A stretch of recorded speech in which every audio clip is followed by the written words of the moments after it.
आङो सानजा सानजारि नोगोर दख'रा खौसेथि बर' सुबुं आफादनि जानानै दिनै नोंथांमोननि बे पर्टेल मिडिया निउस चेनेलखौ आङो गिबियाव बरायग्रोनानै लानाय जाबाय।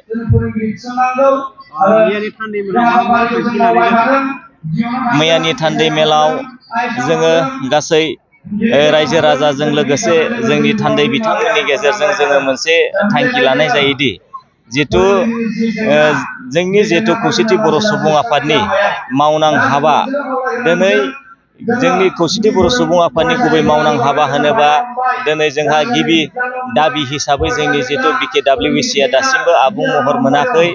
जोंनो आसाम गभर्नमेन्टआ दासिमबो मोजाङै मावफुंनानै होआखै। दा बेफोरखौ मावफुंना होनांगौनि सायाव जोङो मोनसे गोख्रों थांखि नाजावनानै लानाय जादों। बेखौ जोङो जिल्ला आफादनिसिम दैथायहरनाय जागोन। बेनो जाहैबाय जोंनि बर' कसारि काउन्सिलनि जिहेतु गामिफोरखौ सोसनाखै दासिमबो भिलेज नटिफिकेसन दिनै सोसनजोबाखै आरो बेनि सायाव बियाब दाफुंनाय बेखौबो दिनै दाफुंजोबनानै होआखै। आरोबाव जिहेतु जोंनि कसारि काउन्सिलनि जिथु बिसायख'थि खुंनाय बेखौबो दासिमबो मावफुंनानै होआखै। दा बेनि जाउनाव दिनै जोंनि जिहेतु रां बावजा बियो जोबोद खम मोननायनि गेजेरजों दिनै काउन्सिल सालायनायाव जोबोद गोब्राब जादों। आरो बे जिथु काउन्सिल जोबोद गुवार, बेयो 22टा जिल्लाजों लानानै मोनसे दाजानाय काउन्सिल। दा बेखौ लानानै जोङो दाबि खालामनाय जादों फारसेथिं आरो जों सोलोंथाइनि बिथिंखौ लानानै जोंनि बर' मिडियाम फरायसालिफोराव जोंहा जिहेतु फोरोंगिरिनि दिनै अनजिमाया जोबोद खम। दा बिनि आबुं मावफुंना होनो थाखाय दिनै जोङो आसाम गभर्नमेन्टनिसिम जोंनो बर'नो मोनसे स्पेसियेल टेट एग्जाम बेखौ जोंनो फाथिनानै होनांगौ। बेखौ जों गोख्रों थांखि लानाय जादों मैयानि डेलिगेट सेसननि गेजेरजों। दिनैहाय नैथि सान। दा बे नैथि सानाव गिबि हाबाफारि हिसाबै फुंबिलि समाव जा जोंनि खौसेथि बर' सुबुं आफादनि फिरफिला बिरहोनाय, दा बेखौ जोङो मावफुंलांबाय। आरो बेनि उनावहाय दिनै नैथि साननि नैथि हाबाफारि जा रुंसारिफोरनि मुङै एबा मुंख्लंफोरनि मुङै बिबार बावनाय। दा बेनि उनावहाय आरोबाव जोङो मोनसे देग्लाय जोंनि जथुम्मानि गेजेरजों जोङो मोनसे नैबे रामपुर बिजिपुर हालामनि सोदोमस्रि मोनसे जोङो बिसिम्बि सेबखांनाय जादोंमोन। दा बेखौ जोङो बेखेवनाय हाबाफारि 10 रिंगानिफ्राय जोङो लानाय जादोंमोन। दा जोङो बेखेवगिरि हिसाबै मोननो हादोंमोन जे सिमेन्ट-सापुरि इंराजि बाथौ फरायसालिनि जोंहा गोरायुं मानगोनां बिदिस्वर दैमारि बिथांखौ जोङो बेखेवगिरि हिसाबै जोङो मोननाय जादोंमोन। दा जोङो बे हाबाफारिखौ बे समाव जों मावफुंलांबाय। दा बेनिफ्राय फैनानै जा गेवलां मेल, जों गेवलां मेलखौ दिनै 10 रिंगानिफ्राय लानाय जादोंमोन।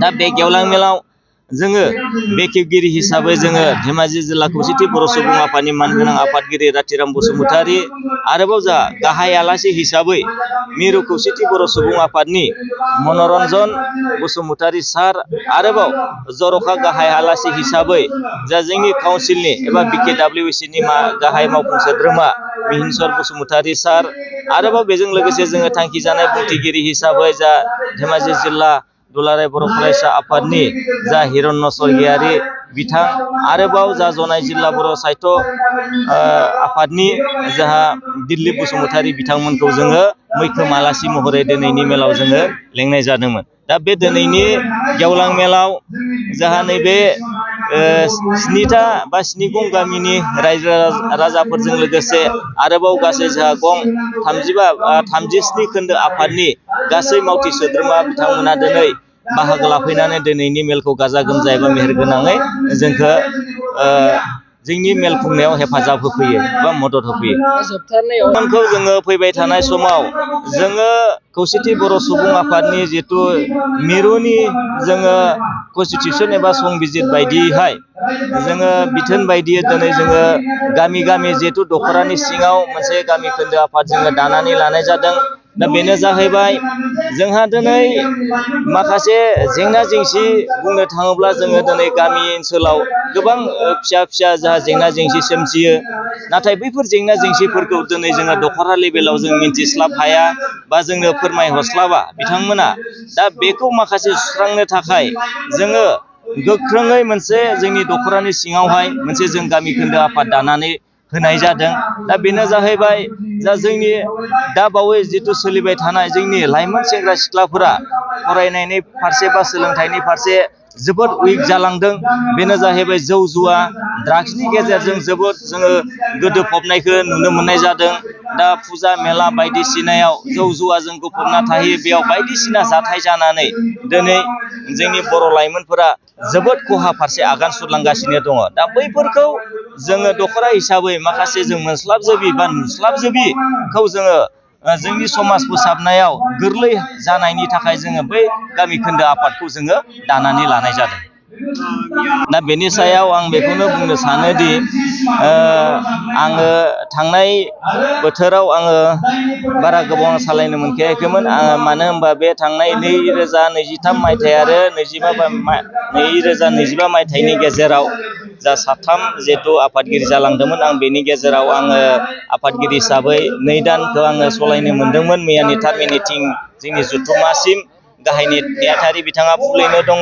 दा बेवहाय जोंनि माखासे गोजौनि दैदेनगिरि बिथांमोना एबा जोंनि एगजिकिउटिभ मेम्बार बिथांमोना जोंनि माखासे खौसेथि बर' सुबुं आफाद जोंनि दखरायावबो गोबां हाबा मावबावनांगौ दं हिसाबै दा जोंखौ मावबोखानाय माखासे बिथिंखौ नोजोर बोनानै जोंखौनो जिथु मावफिननो थाखाय बिथांमोना थाबावथों 2 बोसोरखौ मावबांथोंसै होननानै जोंनो बे बिबानखौ गथायफिननानै होनाय जादों।